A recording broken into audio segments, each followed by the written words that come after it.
Strikes on Russian oil refineries, destruction of the occupiers' heavy equipment, and the liberation of territories from the Russian Federation's army. This is the war map. You're watching Freedom, I'm Oleg Borisov. Hello. Ukrainian forces have achieved successes on several fronts. In particular, at Pokrovsk and Dobropilya, they managed to deoccupy a significant portion of the front. This was reported by the commander-in-chief of the armed forces of Ukraine, Syrskyi. He noted that Russian troops have concentrated their main efforts precisely in the Pokrovsk direction, forming the largest offensive grouping there. Currently, active combat operations are taking place in the areas of the settlements of Rodinske, Novekonomichne, Mirolubivka, Promin, and Kotline. The Russian Federation's army is suffering losses, but despite this, they are still trying to break through the AFU's defenses, albeit unsuccessfully. Next, let's discuss the situation in the Kramatorsk direction. Here, the Russian occupiers are attempting to advance toward four settlements: Bondarne, Myrolubivka, Stupochki, and Bilahora. Although the number of assaults here is lower than in the Pokrovsk direction, the Russians are still trying to break through the AFU's defenses. But as Ukrainian defenders say, for the Russians this is often a one-way road. Next, let's talk about the Toretsk direction. Here, according to the AFU General Staff, the Russians tried to advance near the settlements of Pleshchivka, Rusin Yar, and Poltavka. All attacks were repelled. Moreover, Ukrainian soldiers shared a report on the enemy equipment destroyed in this direction. Among other things, 6 cannons were destroyed by drones, 2 tanks were hit, and dozens of vehicles and armored vehicles that provided logistics for the occupiers were destroyed. Next, let's talk about the destruction of legitimate military targets on Russian territory. We're talking about oil refineries that supply fuel to military equipment. The Drone Systems Forces have published a video showing drones striking a section of the oil pipeline in the Bryansk region. This station is an important facility as it is used to transport petroleum products from Belarusian plants to Russia, specifically from the Moser and Novopolotsk refineries. Well, let's discuss this in more detail with Dmytro Snihirev, a military and political analyst. Dmytro, hello. So, strikes on Russian oil refineries. How costly is this for the occupiers? The floor is yours. Hello.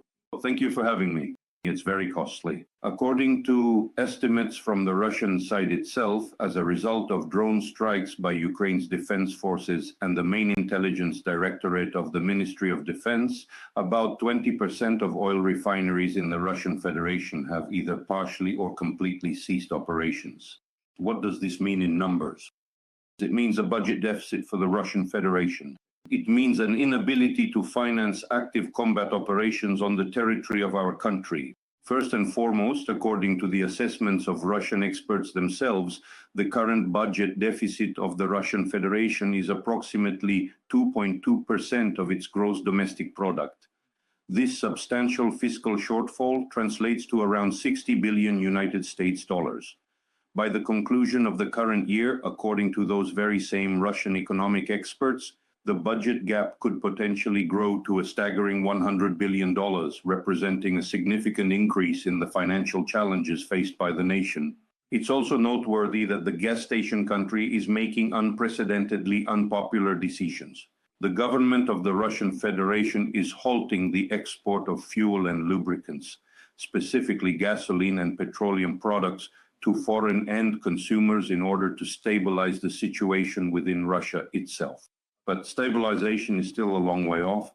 The wholesale price of A95 gasoline has increased by 50% since the beginning of the year. These are already serious questions directed straight at the Russian government.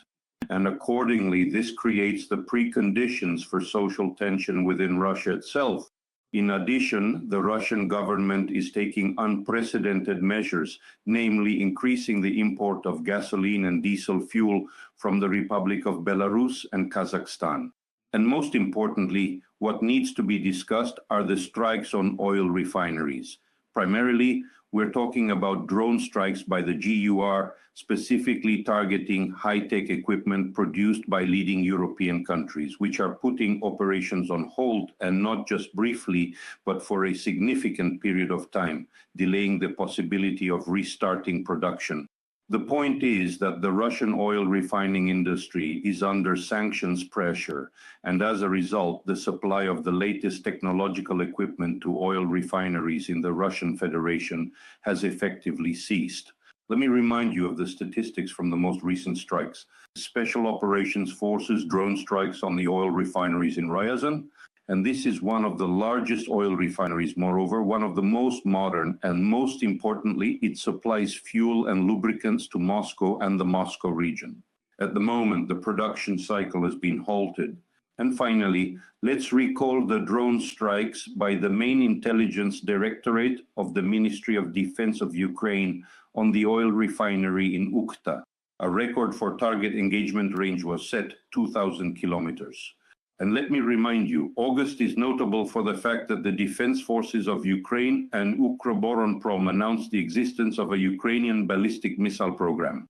This primarily refers to the Flamingo ballistic missiles, with a target range of up to 3,000 kilometers and a warhead weighing about 150 tons. And accordingly, the long-range Neptune, its target engagement range is over 1,000 kilometers. And this calls into question the very existence of the oil refining industry on the territory of the Russian Federation, including the Ural region. That's what we're talking about. And it's quite remarkable that as a result of strikes by Ukraine's defense forces on oil depots, not only oil refineries, but also oil storage facilities, both in the temporarily occupied regions of Ukraine and accordingly in the Russian Federation, a number of federal districts are experiencing a severe shortage of gasoline and diesel fuel. In the occupied territories of Luhansk and Donetsk regions, there is practically no gasoline. There are huge kilometer-long lines, and this accordingly leads to social tension in the temporarily occupied territories. This undermines the very idea of incorporating the so-called new territories into the Russian Federation. And that's what we're talking about. In other words, further strikes by Ukrainian drones, which have essentially found the Achilles heel of the Russian economy and consequently the Russian military machine, could radically change the course of the ongoing military confrontation with the occupying country. Dimitro, you mentioned the Flamingo missile. Just recently, President Zelensky said that a lot of work is currently being done to create the perfect missile, one that will be able to bypass Russian air defense systems and reach legitimate military targets on the territory of the Russian Federation. Tell me, please, does Ukraine have enough experience to develop the latest missiles capable of operating under the current conditions of war? And this is a war of electronic warfare systems, air defense systems, surface-to-air missile systems, and so on. Yes, more than enough. Moreover, note that in August, the manufacturer Flamingo announced that it had developed a number of new aeroballistic strike systems. We're talking about ballistic missiles with a target engagement range of 200 kilometers and accordingly about 900 kilometers. And this once again significantly increases the capabilities of the Ukrainian Defence Forces to strike legitimate military targets on the territory of the Russian Federation. And what's most important, the latest Flamingo strike on legitimate military targets in occupied Crimea, specifically an FSB border outpost, where 6 watercraft and a barracks with personnel were destroyed, demonstrated the fact that the Russian air defense system proved to be completely ineffective. And it should be noted that these strikes were carried out by only 2 Flamingo units. Let me remind you, according to the Ukrainian president, the production of these strike systems is currently being scaled up. According to the manufacturer itself, at present, they are able to produce 1 Flamingo per day, while by the new year, production of these strike systems will be scaled up to 7 units per day. In other words, the Ukrainian side will receive, to use the apt phrase of the American president, those very cards in hand that will significantly enhance our negotiating position at the moment when Ukraine is dictating the terms for ending the war.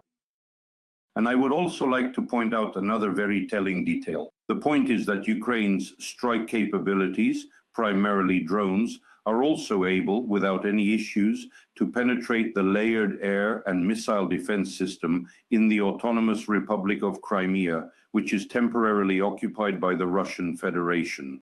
The most striking examples are the successful attacks by the main intelligence directorate of the Ministry of Defense.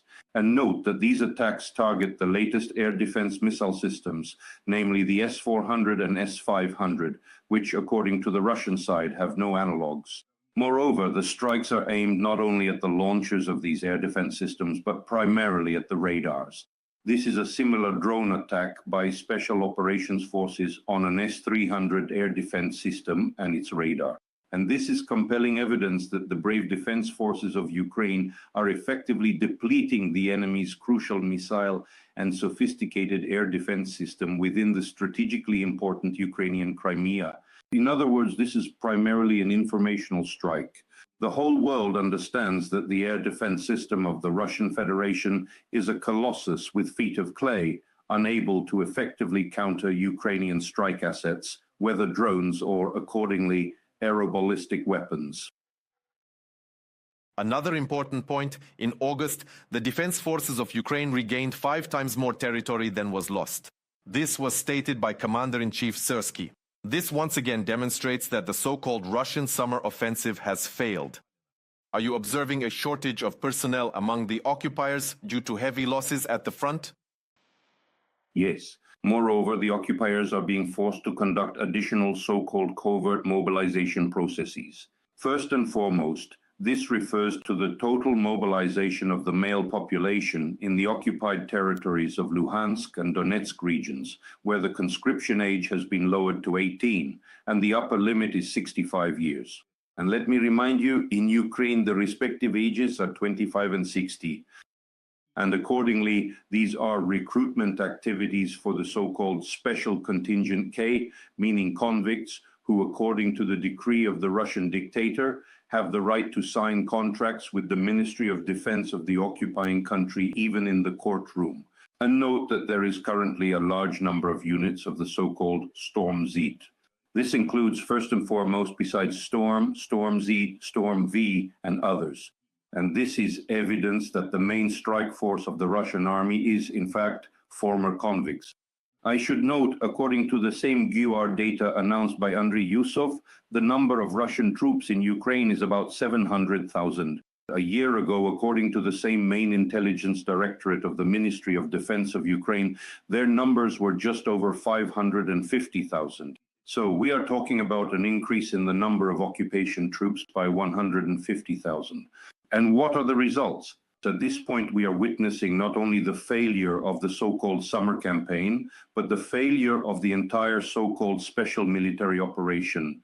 33% of the territory of Donetsk region remains under the control of Ukraine's defense forces, which is evidence of the political and military failure of the so-called special military operation. Moreover, the month of August, which, according to the Russians, was supposed to demonstrate significant tactical successes by the occupying army, showed the exact opposite. According to the Commander-in-Chief of the Armed Forces of Ukraine, Syrsky, Ukraine's defense forces not only held back the Russian offensive, but also deoccupied 58 square kilometers of Ukrainian territory and did so in the most problematic sectors of the front. These are the Pokrovsk, Dobropilya, and Lyman sectors. Just today, Ukraine's defense forces have deoccupied settlements in the Donetsk region, namely Vladimirovka. Additionally, the General Staff of the Armed Forces of Ukraine reports the deoccupation of the village of Zarechne in the Lyman community. In addition, Ukraine's defense forces have pushed the occupiers back from the settlements of Razino, Zoloty, Kolodets, and Novotoretsky. And before that, a week ago, Ukraine's defense forces carried out successful counterattacks in the area of Novoekonomichyn and Udakhne, regaining control over these settlements and eliminating the threat of an operational encirclement of the Ukrainian group in the Pokrovsk direction. This is evidence that the Russian occupiers, despite using so-called meat assault tactics and having a numerical advantage 4 times greater, and in some areas of the front, according to Syrsky, even 6 times greater, are not achieving even tactical level successes, let alone operational ones. The Ukrainian Defence Forces are controlling the situation along the entire length of the Russian-Ukrainian front, and in the Sumy direction they have seized the tactical initiative. Subscribe to UATV English and stay updated on the most important events, top news from Ukraine and all over the world, in-depth analysis, exclusive reports and interviews, all on hand in our channel. Join our community of viewers and stay tuned.